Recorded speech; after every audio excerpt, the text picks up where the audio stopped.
حسین ابن علی رضی اللہ تعالیٰ عنہ کا سر انور دستے قاتل نے تب کاٹا جب وہ سجدے میں جھکا ہوا تھا۔ یزید نے کہا میں بیعت لوں گا، امام حسین نے کہا کبھی بھی نہیں دوں گا، یہ سر کٹ سکتا ہے جھک نہیں سکتا۔ سر کاٹ کے نیزے کی نوک پہ چڑھا دیا گیا، اور یہ اس بات کا اعلان تھا کہ ہم جیت گئے اور حسینی ہار گئے، اور لشکر یزید میں غوغا مچ گیا، نقارے بجنے لگے کہ ہم جیت گئے، دیکھو امام حسین شہید کر دیے گئے، اور سر کاٹ کے نیزے کی نوک پہ چڑھایا گیا۔ لیکن لشکر یزید سے ہی آواز آئی یہ کیسا سر ہے جو کٹ کے بھی سر بلندی ہے، کٹ گیا ہے پھر بھی اونچا ہے۔ اللہ اکبر، یہ سر سجدے میں کٹا ہے، رب کے حضور عبادت کی حالت میں کٹا ہے۔ حسین آج بھی سجدے میں ہے، اللہ اکبر، حسین آج بھی سجدے میں ہے، بلکہ کٹے ہوئے سر کا رخ زمین کی جانب تھا اور کٹی گردن آسمان کی طرف، یوں نیزے پہ پرویا گیا۔ اللہ اکبر، ایک شاعر نے نقشہ کھینچا، بآنکھ سر نیزے پہ اور سوئے زمین ہے روح، یعنی سجدہ ثانی کی ہے آرزو۔ رکعت کے 2 سجدے ہوتے ہیں، ابھی ایک سجدہ ہوا تھا کہ دست قاتل نے سر کاٹ دیا، کہا حسین کی پیشانی میں دوسرے سجدے کی تمنا مچل رہی۔ یہ تھا حسین ابن علی کا سجدہ، ساری زندگی رب کے حضور سجدہ قضا نہیں ہونے دیا۔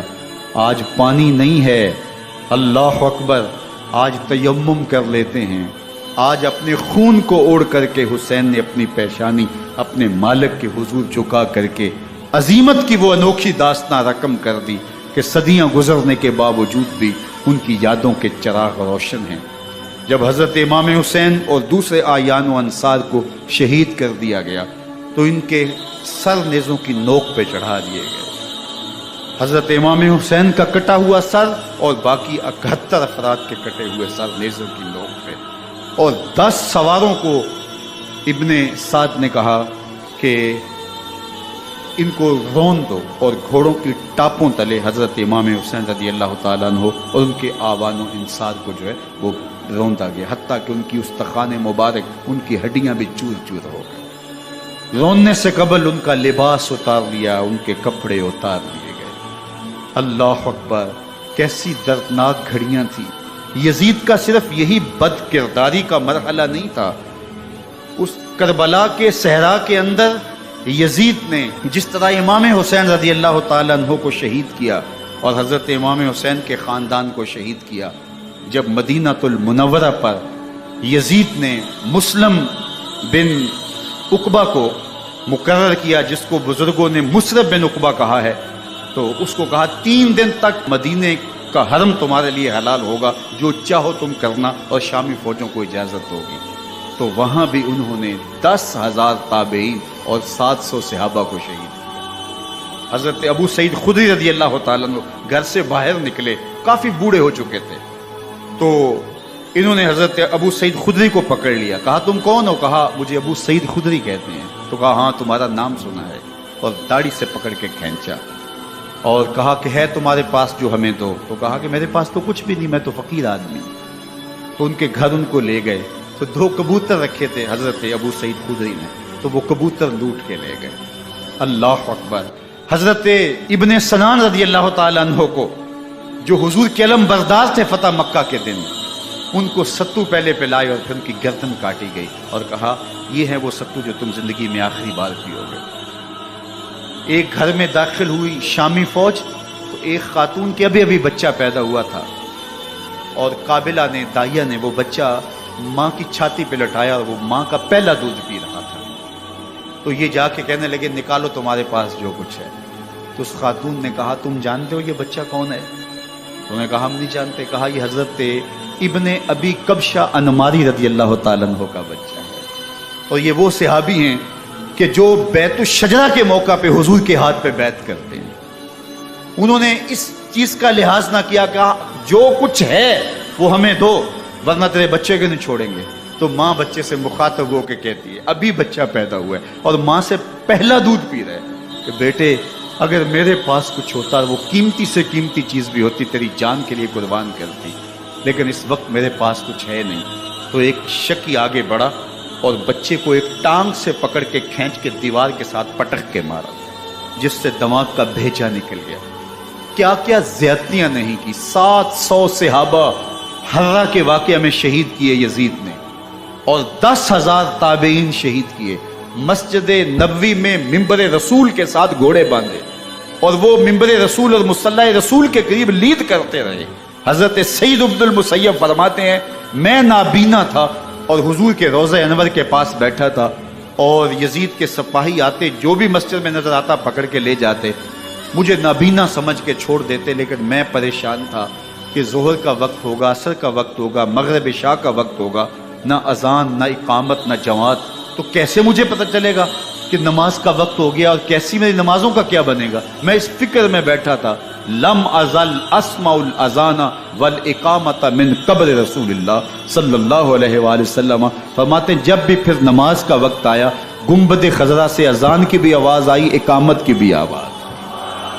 3 دن تک مسجد نبوی کے اندر گھوڑے بندے رہے، اور مدینہ کی حرمت پامال کی. مدینہ کے گھروں کے اندر یہ بد کماش داخل ہوئے، اور جو بدکاریاں انہوں نے کی کلیجہ منہ کو آتا ہے. 1002 شیزائیں ان بدکاروں کی بدکاریوں کی وجہ سے کنواری حالت کے اندر حاملہ ہو.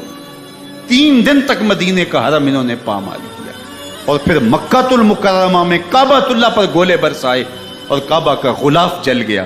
وہ تو یزید مر گیا، اور حضرت عبداللہ ابن زبیر رضی اللہ تعالیٰ عنہ نے اپنی خلافت کا اعلان کیا. یزید کے یہ کرتوت تھے، ادھر اہل مدینہ کو ستایا، ادھر اہل مکہ کو ستایا، اور رسول اللہ صلی اللہ علیہ وسلم کے خانوادے کی بے حرمتی اور توہین کی. نہ صرف انہیں قتل کیا گیا، ان کی لاشوں پہ گھوڑے دوڑائے.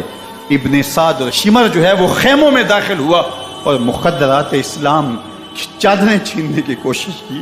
حضرت زینب سلام اللہ علیہ نے مخاطب ہو کے کہا ہمارے چہرے کے رکھوالے چلے گئے ہیں، ظالم تو خیال نہیں کرتا ہم رسول اللہ کی بیٹیاں ہیں.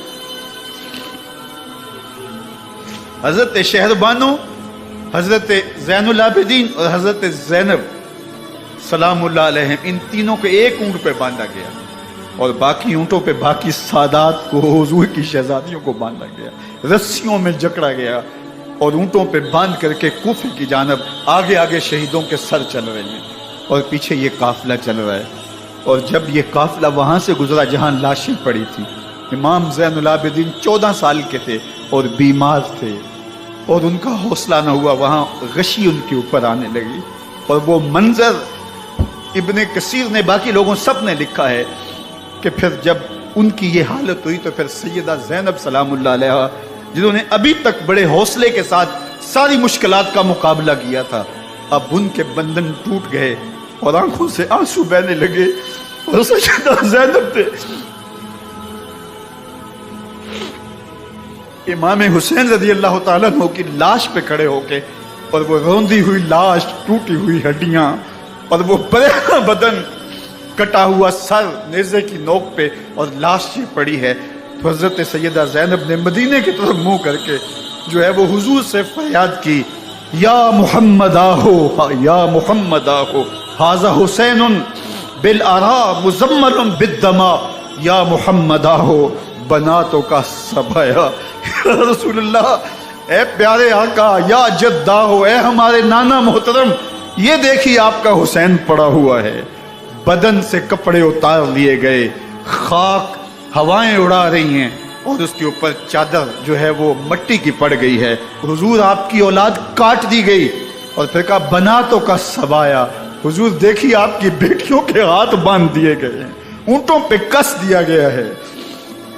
سر شہیدہ آگے آگے چل رہے ہیں، اور حضرت سیدنا امام حسین کا آگے آگے سر ہے.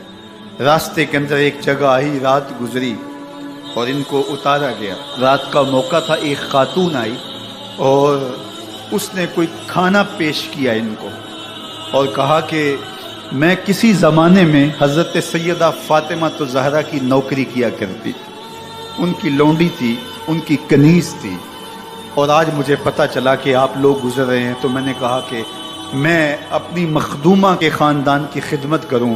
اور پھر اس نے کہا کہ اس وقت سیدہ کی گود میں ایک 6-7 ماہ کی بچی تھی جس کو زینب کہا کرتے تھے. تو سیدہ زینب نے کہا کہ اماں اگر پہچانتی ہو تو وہ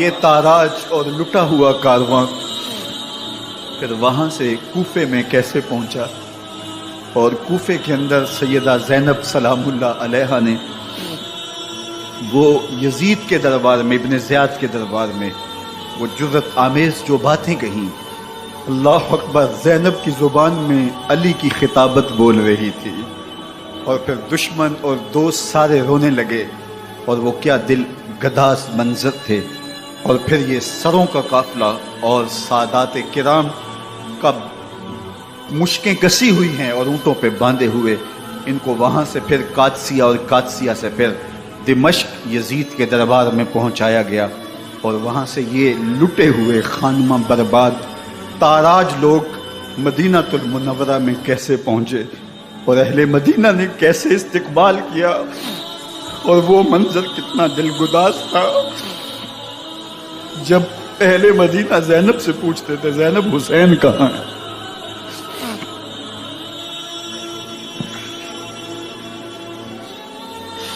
بے مروت بے وفا، تیرا بھی کیا افسانہ ہے، جس نے اپنی ہی شمع کو گل کیا تو وہ پروانہ ہے۔ اپنے پیغمبر کے شہزادوں کو اور اپنے پیغمبر کی شہزادیوں کو جو دکھ اس امت نے دیے، یہ کائنات کی ایک انوکھی داستان ہے۔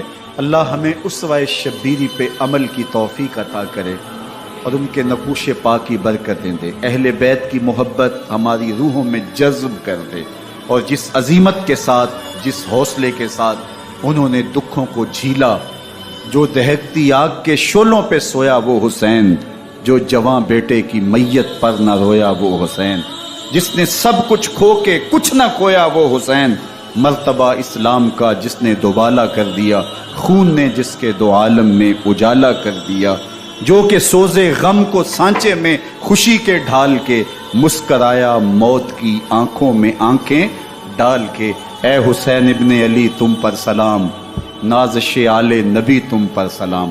ذرا میرے ساتھ یہ پڑھ لیجئے، اے حسین ابن علی تم پر سلام، نازش آل نبی تم پر سلام، تم پہ لاکھوں رحمتیں لاکھوں سلام، اے شہیدان محبت کے امام، لالا گوں لالا بدن لالا کفن، اے چمن اندر چمن، زندگی ہی زندگی تیری حیات، اے حیات اندر حیات، افتخار ملت بیضا ہے تو، رب کعبہ کی قسم یکتا ہے تو، فخر کا دل میں دریچہ باز کرنا چاہیے، جن کا تو آقا ہے ان کو ناز کرنا چاہیے۔ وآخر دعوانا ان الحمدللہ۔